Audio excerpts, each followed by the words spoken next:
Saya Syahandra Nityo dan sebagai Direktur Strategi dan Kebijakan Pengadaan Khusus LKPP. Kita akan sampaikan terkait kebijakan pengadaan bank jasa desa termasuk keputusan terakhir, kebijakan terakhir yang baru terkait dengan model dokumen pengadaan buat swakelola dana desa. Jadi Bapak Ibu nanti tinggal melihat aja, merefer itu insya Allah administrasi aman. Bapak Ibu sekalian, sekitar bulan Januari kemarin kami di LKPP mendapat surat dari Pak Mensesnek. Pasti kalau dapat Pak Mensesnek berarti arahan dari Presiden. Di mana kami di LKPP ini sedang mempersiapkan perubahan peraturan Presiden terkait dengan pengadaan barang jasa yang Bapak Ibu sekalian merefer ke situ, berpedoman ke situ, PBJ sekarang akan ada perubahan kedua. Perubahan pertama yaitu Perpres PBJ nomor 12 tahun 2021. Dan sekarang kita sedang merevisi dan segera akan keluar perubahan keduanya Perpres PBJ. Di mana surat Pak Mensesnek atas arahan Presiden tersebut untuk dana desa dimasukkan di dalam aturan pasal tersebut, pokok-pokok aturannya. Kami dan tim dengan Bu Deputi 1 LKPP dengan tim Pak Dwi di sini sudah merancang satu pasal khusus terkait dengan aturan pengadaan barang jasa desa ini Bapak Ibu sekalian. Jadi nanti Bapak Ibu sekalian lebih mudah lagi ada dasar hukumnya untuk menjadi acuan. Sehingga tadi kita bisa jauh dari masalah yang akan terus mengintai pengadaan barang jasa desa selama 17 tahun. Tadi memang aturan secara pidananya 17 tahun Bapak Ibu sekalian. Akibat kesalahan pengadaan ataupun tindak pidana pidana tersebut akibat pengadaan barang jasa desa. Lanjut, nah disinilah kita angkat terkait dengan tren dana desa Bapak Ibu sekalian.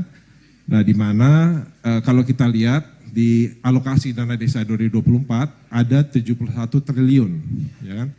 71 triliun di mana total desa di Indonesia ini ada data yang kami dapat di Kemendes sekitar 75.265 desa, rata-rata desa itu ada 943 juta per desa. Nah, prioritas penggunaannya, Bapak Ibu sekalian supaya mengingat kembali yang tahu atau yang belum tahu akan lebih tahu dengan adanya Permen Desa, Peraturan Menteri Desa nomor 7 tahun 2023 yaitu prioritas penggunaan dana desa itu untuk apa sih? Nah 3 hal ini Bapak Ibu sekalian. Satu tujuannya untuk peningkatan kesejahteraan masyarakat desa, kedua untuk peningkatan kualitas hidup manusia, dan ketiga penanggulangan kemiskinan. Ini jelas pasti akan sesuai tepat sasaran apabila sesuai penggunaannya karena memang dana desa itu kita tahu langsung beririsan dan ada di masyarakat ujung tombak kita itu di desa-desa tadi. Jadi insya Allah kalau memang penggunaannya sesuai dengan alokasinya tadi, maka kesejahteraan, kualitas hidup, dan tingkat kemiskinan tadi bisa tercapai dengan adanya dana desa tersebut. Lanjut. Berikutnya, nah kebijakan PBJ desa ini ada 3 tahapan nih yang mesti kita perhatikan. Satu, pertama ialah mengutamakan peran serta masyarakat melalui swakelola. Pengadaannya ialah swakelola, yang utama ialah PBJ desa itu sangat diutamakan untuk swakelola dengan melibatkan partisipasi masyarakat. Di mana partisipasi masyarakat? Ya ada 2. Satu, di dalam proses pengadaannya sendiri nanti ada TPK, di mana di dalam TPK tersebut ya tim tersebut akan ada keanggotaan dari masyarakat. Kedua, otomatis jadi pelakunya, karena di daerah desa tersebut nanti kalau di swakelola otomatis Bapak Ibu sekalian bisa aktif di dalam pembangunan satu jembatan misalnya, jalan dan lain-lain kebutuhannya bisa diikutsertakan dan ada honor-honor yang boleh dibayarkan pakai dana swakelola tersebut. Ya. Juga otomatis nanti berpartisipasi dalam penyedianya karena nanti kami dalam peraturan baru nanti di Perpres maupun aturan lainnya akan menekankan bahwa tingkatan pengadaan tadi diprioritaskan untuk di desa tersebut. Grade keduanya ialah membeli dari penyedia di sekitar desa tersebut baru lainnya. Jadi ada tahapan-tahapan yang nanti juga akan kita uji cobakan di dalam tadi katalog tadi, e-katalog. Katalog elektronik nanti bisa dibelanjakan bertahap. Jadi nanti kalau ada penyedia di desa tersebut, katalognya yang boleh dibelanjakan barang tertentu yang ada di dalam katalog itu hanya diutamakan desa. Apabila di desa itu tidak ada, lanjut ke desa sekitar dan selanjutnya. Nah, di desa juga kita tahu ada BUMDes kan, Badan Usaha Milik Desa. Nah ini juga kita lagi dorong Bapak Ibu sekalian. LKPP kebetulan kemarin dan tim dan Pak Dwi juga sudah koordinasi dengan Kemendes.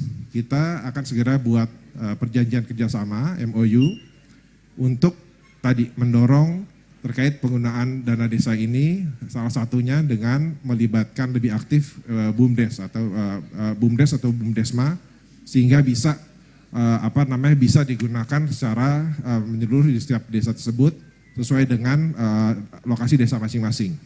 Nah, kedua tahapannya ialah swakelola diutamakan dilakukan tanpa batasan nilai tertentu. Jadi memang tadi ada anggaran 900 juta sekian Bapak Ibu sekalian.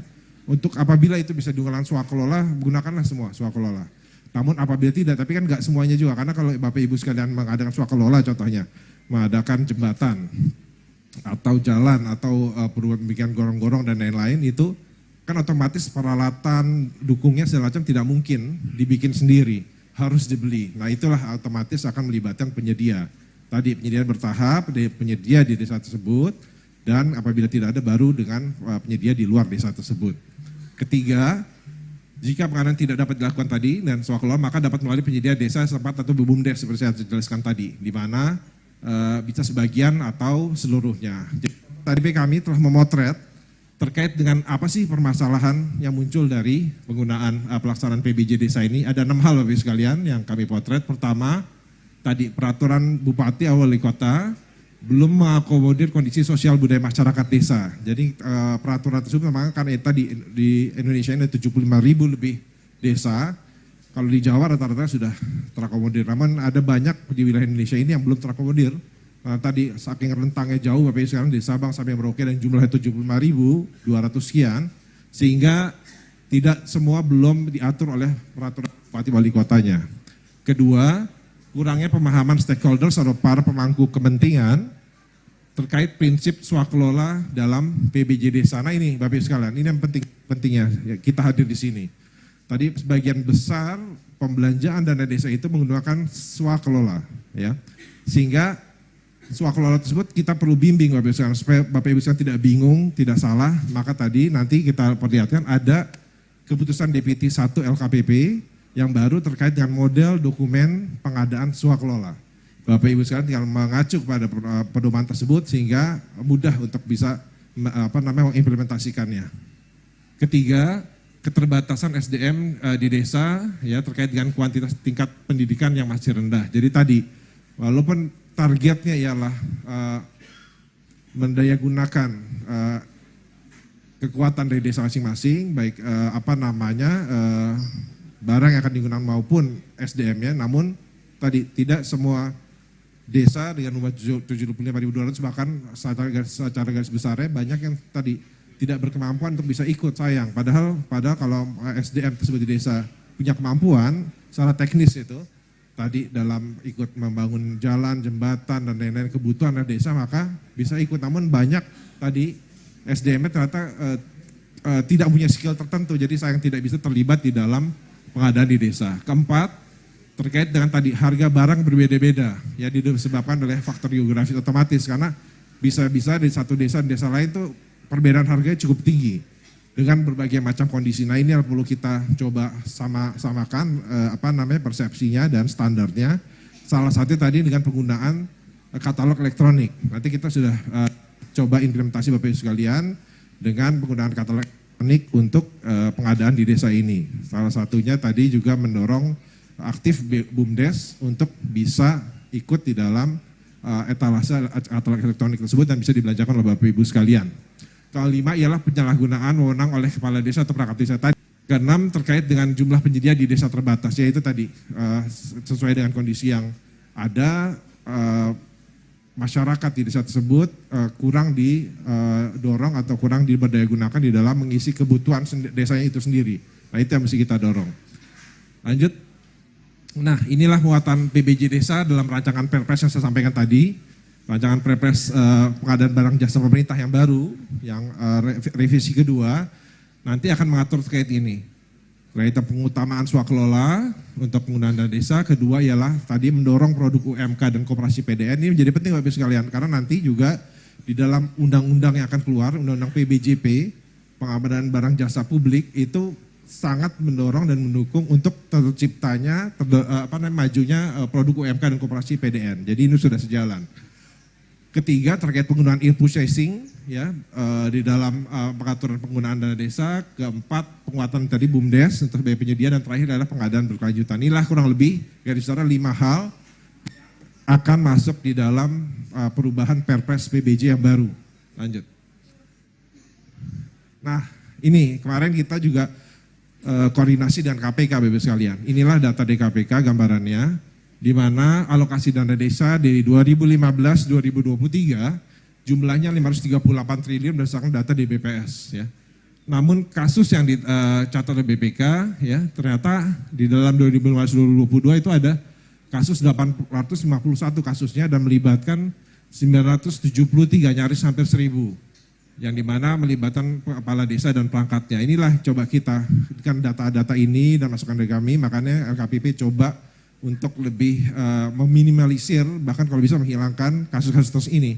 Makanya kita coba siapkan perpresnya, kita siapkan tadi tata aturan perlemnya, maupun tadi ada terakhir peraturan deputi terkait dengan pedoman swakelola tadi. Mudah-mudahan akan bisa menurunkan hal seperti ini yang terjadi periode 2015-2022 ya. Lanjut. Nah, ini yang kabar terakhir. Mungkin Bapak Ibu bisa ngikutin ya, kemarin DPR sudah menyepakati bahwa bahkan dana desa ke depan 2025 naik 100%. Jadi rata-rata 1 miliar menjadi 2 miliar. Nah, jangan tepuk tangan dulu Bapak sekalian. Jangan tepuk tangan dulu, tapi kalau Bapak Ibu sekalian nggak ngikutin, nanti kasus yang tadi ada 900 sekian jadi 2 kali lipatnya juga kan, nggak mau kita kan? Nggak mau kan Bapak Ibu sekalian, jadi dari 900 jadi 1.800-an enggak. Makanya itu kita tadi diamanatkan oleh Presiden melalui Mensesnek untuk coba mengatur melalui Perpres, mengatur melalui tadi peraturan lembaga maupun peraturan deputi. Untuk tadi dana desa ini bisa terselenggara dengan baik 2 kalinya. Bahkan tadi, dan kedua ialah kalau nggak salah di revisi undang-undang ini Bapak Ibu Kepala Desa masa jabatannya ditambah ya. Jadi 8 tahun kali 2, jadi bisa 16 tahun. Nah, tapi jangan alhamdulillah lagi Bapak Ibu sekalian 16 tahun, tapi nanti masa pemeriksaan tadi bisa 17 tahun, jadi 16 plus 17. Nah, jangan lupa 17-nya lah tadi, ya kan? Benar nggak? 16 dan 17, itu yang bisa kita coba jaga bersama Bapak Ibu sekalian. Inilah gambarannya, lanjut.